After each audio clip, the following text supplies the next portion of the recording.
Hey, what's up? What's going on? Please subscribe to my YouTube channel, like the video. It'll be greatly appreciated. I want to say hashtag missing DC girls. We're going to be talking about Atlanta Housewives season 9 episode 19. 19 episodes. OMG.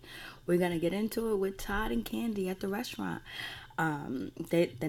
They have 24 hours to get the restaurant together because they're going to be having a nice little get together with the girls and family and friends and the OLG gang. So anyways, Todd is trying to get everything together. It doesn't look like he's going to get it together.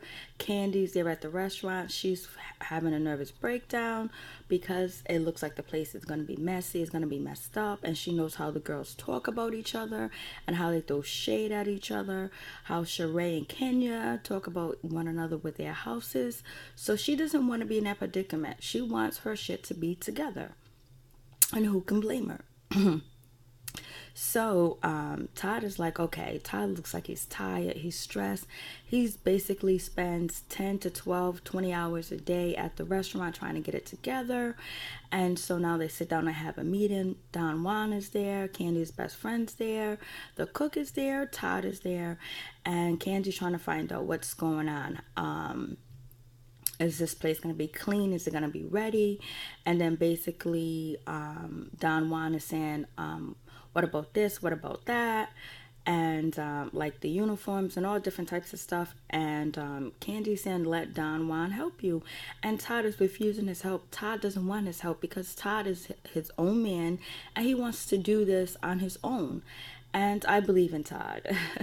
So the cook says, Kandi asks about the food, and the kitchen is all the equipment working, and the cook says everything's working back there. The food is your least worries. I'm all good over here. Todd said, what is that shade? Are you throwing shade at me because your shit's together? I don't want to hear it. Todd is in the mood, and he's just telling Kandi, hey, listen, back down, back down. I know you like control, but just let me do this. I got this, babe. I got no other choice but to win. When someone says that to you, they're gonna win. Hopefully, because when you have no other choice, you gotta win. So they're talking about putting pictures of the old lady gang up and stuff like that. And Todd is saying Aunt Bertha is the head diva in charge or whatever. And then Kandi said, no, don't do that. We don't want to start no problems, no drama or whatever. So anyways, Todd gets it together. Basically, the restaurant looks good. You know, Kandi's still worried, and she's just like, so how much of over budget are you? And he goes, 100 grand. 100 grand is nothing to a couple of millions. You know what I mean? A few millions that Kandi has in the bank, and a few millions Todd has in the bank because he has his own self-worth as well. So anyways, we moved on from that or whatever. Then we get to Sheree and Kenya.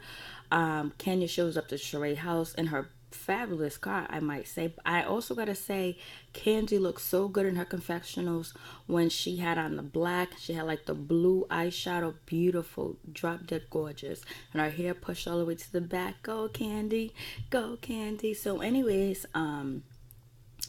Kenya pulls up to Sheree's house. Sheree has like 1,000 construction trucks, and there's so many people there working. There's trees being put down, roads, whatever. Everything's been being put down. Kenya is blowing the horn, and she was like, hey girl, what's going on over here? I just came to stop by. And she was like, this neighborhood is going to the, you know what?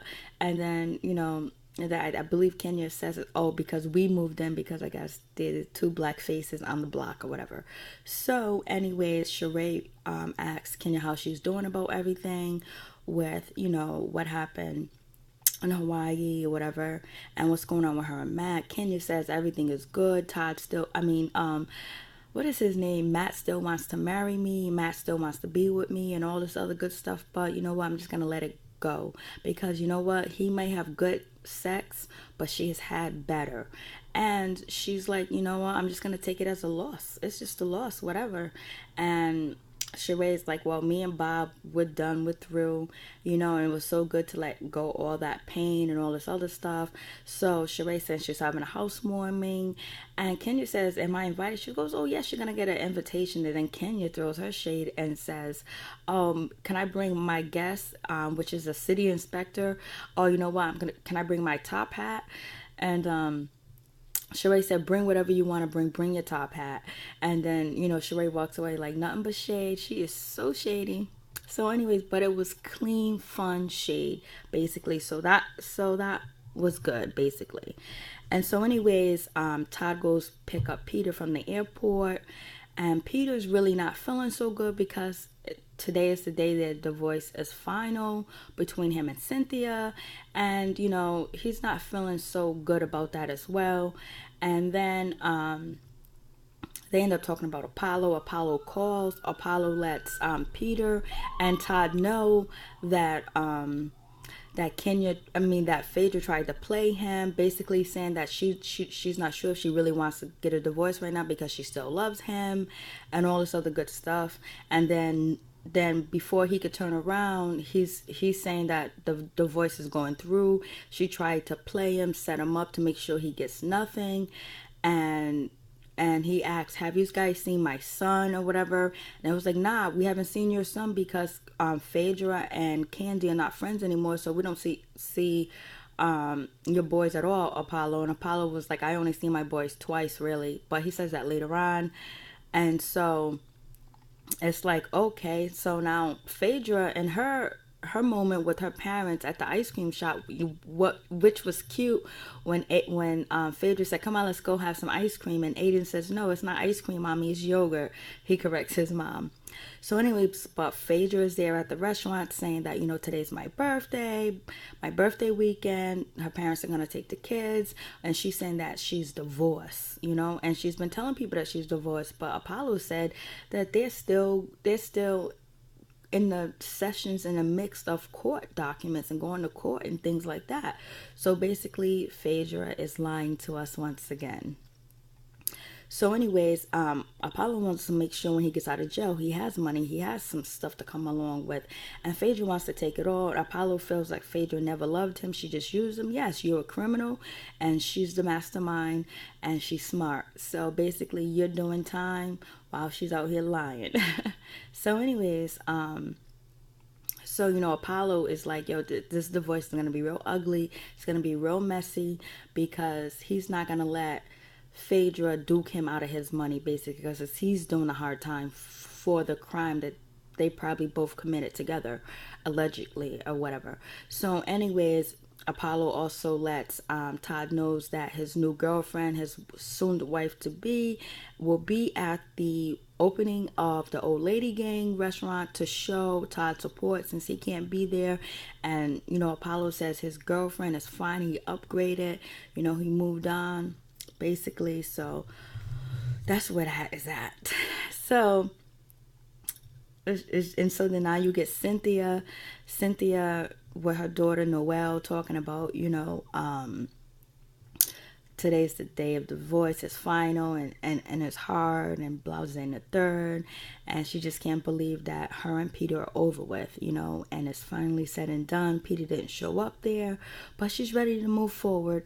Kenya calls her and they talk about the divorce, and then Cynthia says to Kenya, you are a good friend, and no matter what Phaedra said, that you being a trifling friend is not true. You've been a really good friend to me. You've been there for me and you supported me, and thank you.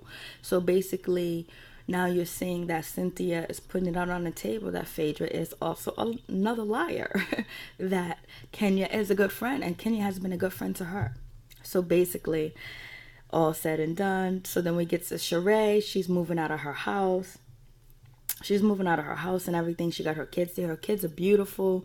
And the moment that I like was when her son said, Mama, I'm proud of you. Mama, I'm here for you. It reminds me of the scene from Color Purple when the boy goes up to Whoopi and says, Mama. So I got a kick out of that. I thought it was funny. So we get to Sheree. She's moving out of her house. She's moving forward, and she's did it all on her own. Once Bob kicked her out of his house, she's like, it's all good. You get your own thing, basically. She has her own house. She's doing it by herself, even though it took her 4 years, but it's finally here. It's finally there. So, then, Peter's putting the conversation together that he has had with Apollo. And he's saying that Phaedra is nothing but a con artist. She's a liar. And he's calling Phaedra out on it. He's like, wow, she is trifling. She's no good, basically. And so then Cynthia's happy. She's 50. She looks fabulous. She looks gorgeous. Cynthia's gorgeous. So anyways, we move on from that. And you have Kandi was acting about. Candy's still worried about, is this restaurant going to be together, because she doesn't want the shade. So anyways, Todd is like, yo, I don't want any negativity, so just bounce. He's like, my wife just likes to have control over everything, and she can't. So then from there, we get to Phaedra celebrating her birthday with Portia. Portia's house looks beautiful. Beautiful setup, array of food they had laid out. Phaedra is getting a wig job. She's trying on wigs. She changed into a whimsy. They're having a good time, and Phaedra's like, basically she's not friends with Kandi anymore. They'll be cordial and polite to each other, but the friendship is pretty much done. She did get an invitation to go to the old lady gang restaurant for the opening. But, it's going to take time for the place to be open, because there's still some licenses that they have to do or whatever. But Phaedra chose to be with Portia. Portia, of course, did not get invited. So it's just like, okay, I'm reloaded. And so Phaedra tries on these wigs. Some of the wigs do look good on her and everything. So then now we get to the opening of the old lady gang restaurant. It comes off well. The place looks great. The menu is wonderful. Everyone shows up, but Mama Joyce is late. She had a grand tour when she walked in. Everyone was like surprised, because Todd is like, she's the diva.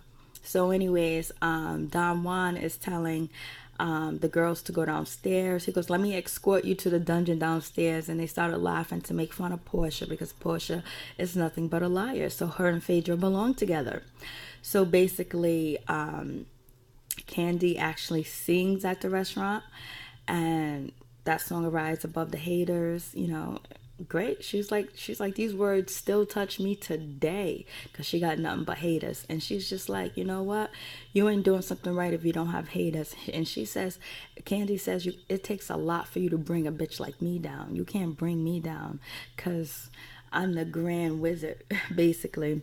So it's just like, okay, so where is the good part? The good part is when Apollo, what soon wife to be, shows up to the grand opening.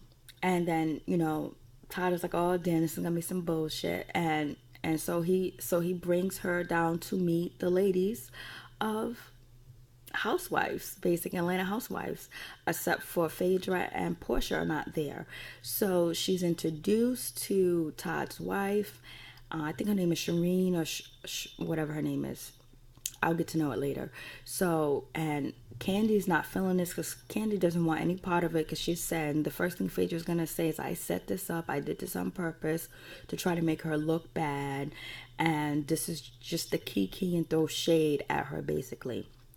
And Kandi says, Kandi feels like she doesn't have to throw them type of blows at Phaedra, because Phaedra is really a non-factor to her, basically.